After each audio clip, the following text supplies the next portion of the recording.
Hello. Hello. Hello जी। Ma'am, congratulations, आपकी 5 करोड़ की lottery निकली है। आप हमारे लकी विजेता है। पर मैंने तो लॉटरी का कोई टिकट खरीदा ही नहीं था। हमारे लकी ड्रॉ में मैम आपका नाम निकला है, और अगर आप रिडीम कराना चाहती हैं तो आप हमारे व्हाट्सएप नंबर पर अपना अकाउंट डिटेल्स भेज दीजिए, और फिर 2 दिन के वर्किंग डेज में ही आपके अकाउंट में पूरे 5 करोड़ रुपए आ जाएंगे। अरे वाह, ये तो बड़ी अच्छी बात है। सच में मैं तो बहुत खुश हूँ।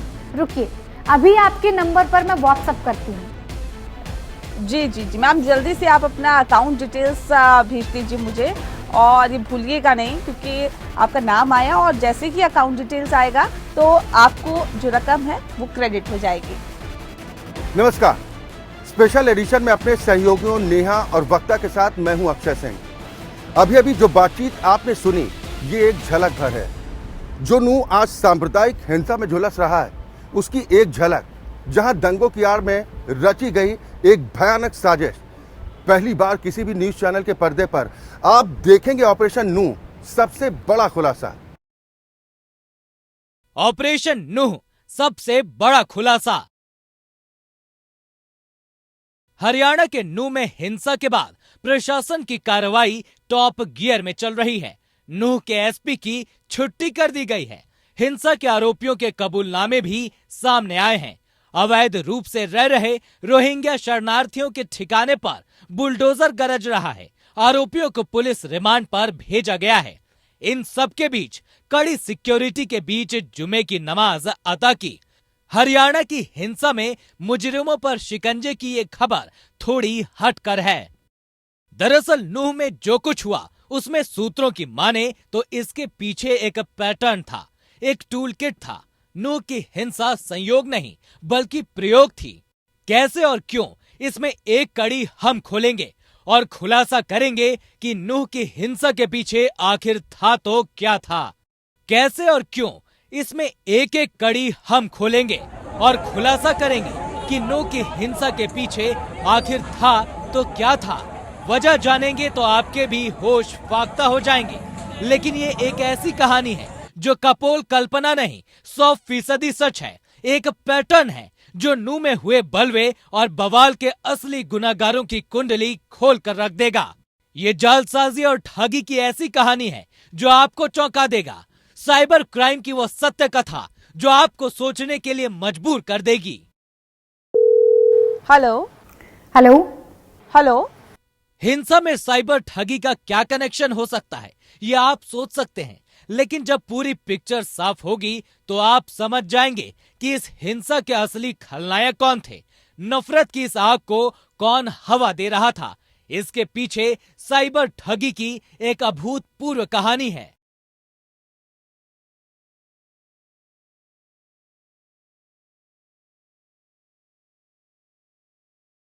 झारखंड के जामताड़ा का हरियाणा के नूह से क्या कनेक्शन है?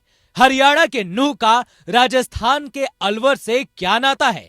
यूपी के मथुरा का जामताड़ा या अलवर से क्या ताल्लुक है? इन्हीं सवालों में छिपा है जामताड़ा पार्ट 2, यानी नूह की कहानी। जामताड़ा पार्ट 2, कहानी नूह की। हरियाणा के नूह का मेवात इलाका सांप्रदायिक हिंसा की आग के बाद पूरा इलाका छावनी में तब्दील है।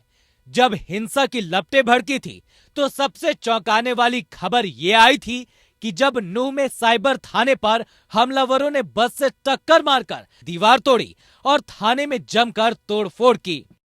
साइबर थाने पर हमले का वीडियो जिसने भी देखा, सरसरी तौर पर यही सोचा होगा कि ये दंगे में जलते नूह में हिंसा की एक और खबर भर है।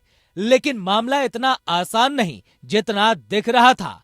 इसके पीछे जामताड़ा पार्ट 2 यानी नूह का स्याह सच है। मेवात यानी साइबर ठगी का अड्डा अब साइबर क्राइम में झारखंड के जामताड़ा को मात देने लगा है। देश में साइबर क्राइम का गढ़ जामताड़ा है, अब वैसा ही मेवात भी बन रहा है। नूह हिंसा में मेवात की साइबर ठगी के पूरे जाल को समझेंगे तो आप हैरान रह जाएंगे।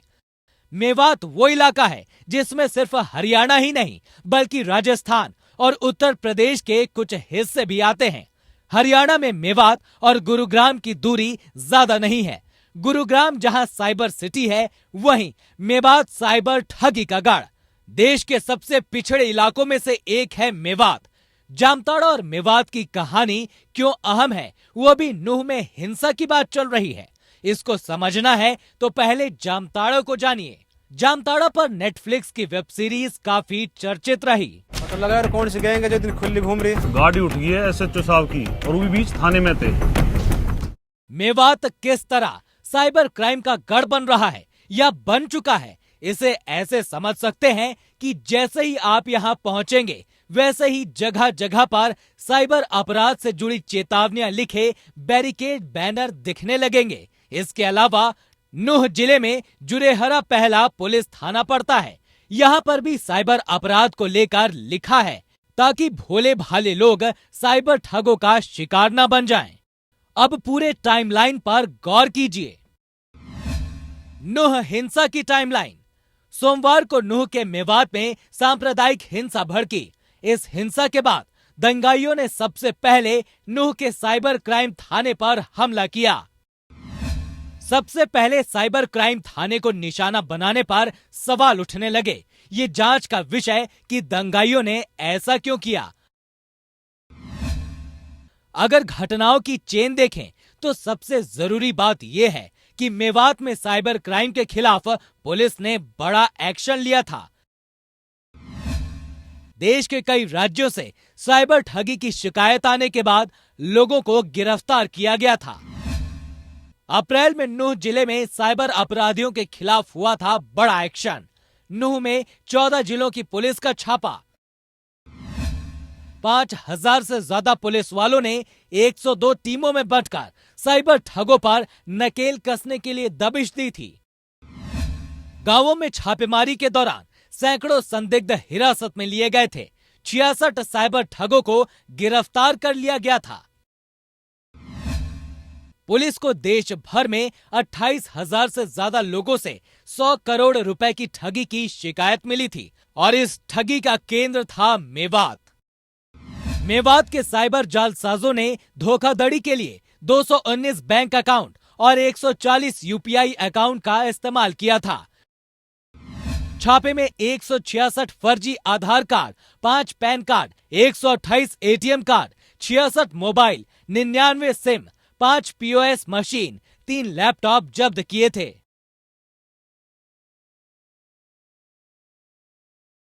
यानी नूह में जब हिंसा भड़कने के बाद साइबर थाने को निशाना बनाया गया था। कहानी सांप्रदायिक दंगों की चाहे जो भी रही हो, एक मकसद साइबर ठगों का जरूर छिपा था। यही वजह है कि उन्होंने सबसे पहले साइबर थाने को निशाना बनाया। जानकार मानते हैं कि इसके पीछे ये भी मुमकिन है कि साइबर ठगी के गिरोहबाज अपने रिकॉर्ड्स को आगजनी करके मिटाना चाहते होंगे। सवाल ये है कि आखिर मेवात साइबर ठगी का इतना बड़ा अड्डा कैसे बन गया कि जामताड़ा भी उसके आगे फेल है। वजह है मेवात में गरीबी, कामकाज के नाम पर नील बटा सन्नाटा। ऐसे में बेरोजगार युवाओं को साइबर ठगी पैसा कमाने का आसान रास्ता लगता है। हींग लगे ना फिटकरी और रंग बिल्कुल चोखा। पकड़े जाने का चांस बेहद कम, क्योंकि सिम से लेकर आधार, पैन और खाता सब कुछ फर्जी। ऐसे में ठगी का शिकार कोई शख्स पुलिस तक पहुंचे भी तो पुलिस अंधेरे में लकीर पीटते रह जाती है। साइबर ठगी के लिए नूह के गांवों में बाकायदा कोचिंग सेंटर चलते हैं। इसके लिए नवसिखुआ अनाड़ी साइबर ठगों से 40,000 से लेकर लाख रुपए फीस वसूली जाती है। ऑनलाइन लेक्चर दिया जाता है और हद तो ये है कि किसी किसी कोचिंग में स्टूडेंट यूनिफॉर्म तक पहन के आते हैं। सूत्र बताते हैं कि मेवात के साइबर ठगों ने पहले जामताड़ा में ट्रेनिंग ली थी, बाद में खुद एक्सपर्ट बन गए तो अपनी कोचिंग खोल ली। अब सवाल ये है कि नूह के साइबर फ्रॉड किस तरीके से ऑनलाइन ठगते हैं। जब हमने मेवाती सूत्रों को खंगाला तो 2 तरीके सामने आए। नूह के साइबर ठगों का जाल। पहला तरीका सेक्सटॉर्शन। टारगेट को फोन कर फंसाते हैं, वीडियो कॉल पर अश्लील क्लिप बनाते हैं, फिर ब्लैकमेल करते हैं। दूसरा तरीका डिजिटल ठगी। OLX जैसे ऐप पर महंगे सामान को कौड़ियों के मोल बेचने का विज्ञापन डालते हैं।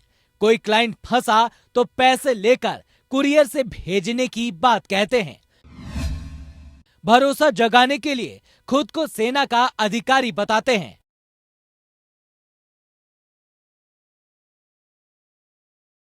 हो सकता है नो हिंसा में साइबर ठगों का कनेक्शन फिलहाल ऊपर से नजर आ रहा है, लेकिन पैटर्न बताता है कि कहीं ना कहीं दाल में कुछ काला जरूर है।